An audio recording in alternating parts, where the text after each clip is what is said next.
Sorry for the delay. Just back there trying to figure out what exactly, wanted to say in here.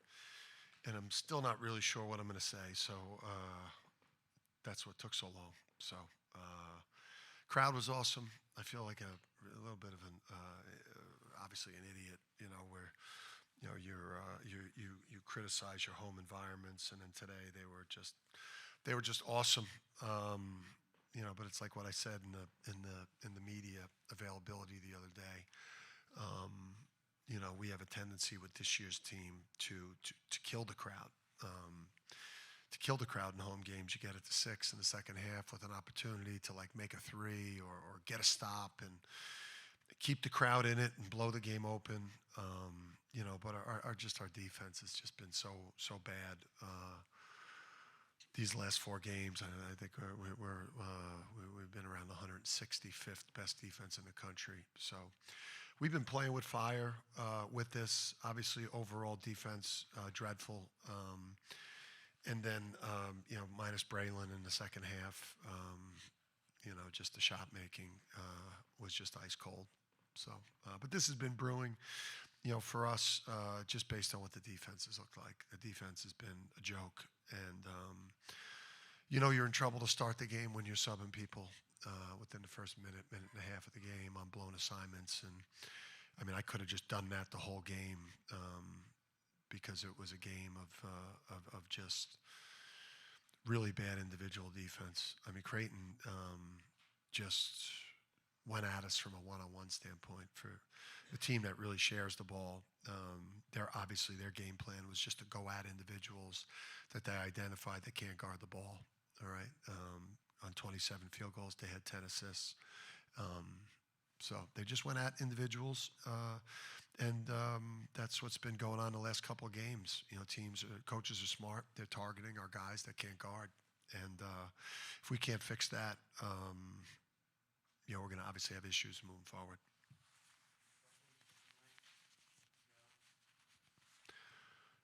Dan, you mentioned the regression. I guess what do you think goes into that? Is it just getting to this point in the season and losing legs a little bit, or is it teams figuring you out, or was that kind of hidden behind the shot making earlier in the year? Well, no. Maybe we got lucky at times. Like last year, I thought at times we were unlucky. There might have been some games where people missed good shots against us, and the last 2 home games we've played. People shot the ball really well, but I think we have we don't have the rim protection, so people are driving the ball. And our front court players are not getting to drivers to protect the rim, especially where Creighton, neither one of their centers really are three-point shooters. So our centers are slow to try to cover for guards at the rim, the way Donovan would and Sampson would, the way Adama would.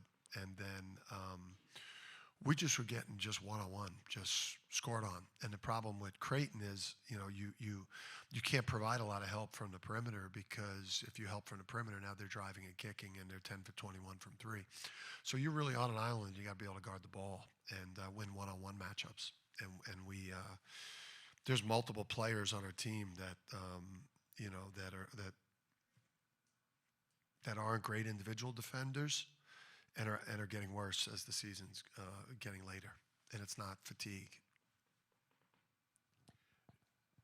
Putting aside the disappointment of the loss and whatever ramifications it might have from the future, is there a part of you that can feel good for Josh on the other side there, and given what he's been through, and your personal cancer awareness is a big thing with you? Yeah, they're obviously they're a much different team. Look at the way that they started league play. This tonight looked more like the way they started league play. They dealt with some serious, emotional pain, and obviously it affects the whole team. Not just with Josh, but with Blake, and with his loss as well. So yeah, I'm not, I got so much respect for Creighton, for Mac, for their program, for, the way they came in here and into what was an awesome environment. The fans were everything you'd hoped we could be, that they could be, and it just sucks to let them down. Obviously, this has ramifications to a degree on the things that we're trying to do. We've obviously got to, there's going to be obviously a couple of days. Tomorrow's going to be a really brutal day here, but at some point we're going to have to turn the page because we do control our own destiny relative to the things that we want to accomplish still. But that was tough. Given what you mentioned about the last 4 games, the defense, some guys not performing well. I mean, are there changes on the Possibly, table? yeah. Possibly, yeah.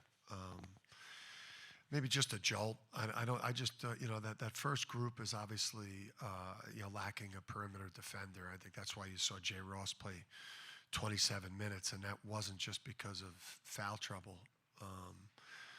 Just having a guy out there that could be disruptive and potentially shut somebody down out there. It just, both at and in the front court.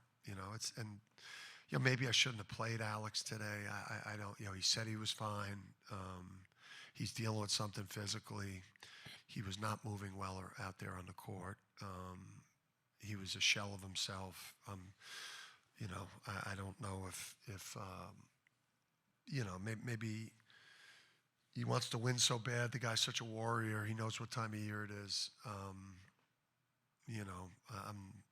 We got to figure out what's going on with him physically, because he was moving around out there like a cargo ship. Cargo ships move slow. Coach, you left. When you talk about defense, is it skill or is it will to play defense? I mean, defense is a bunch of things. It's smarts, it's awareness, it's technique, it's toughness, it's competitive fire, it's discipline. It's scouting. I mean, we screwed up more things from a scouting standpoint on pages that we weren't supposed to switch, and both guys leave dicks and he hits a three. I mean, things that we don't do. Typically we did. So I mean, defense is it's all those things plus heart. Dan, we saw Braylon come out and he put a knee brace on. Is he all good? Obviously, he came back in the game. Did he come in and with played well. he was that a knee brace on, or he had that tape around his top of his knee? When he was on the bench, it looked like he was putting it on and taking it off. Yeah. Bumps and bruises for probably a high school kid. The botched, I don't know if he did something on that botched alley-oop debacle at an inopportune time. So, he's got something. Alex has something.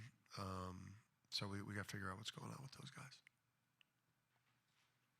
That's it. Thank you.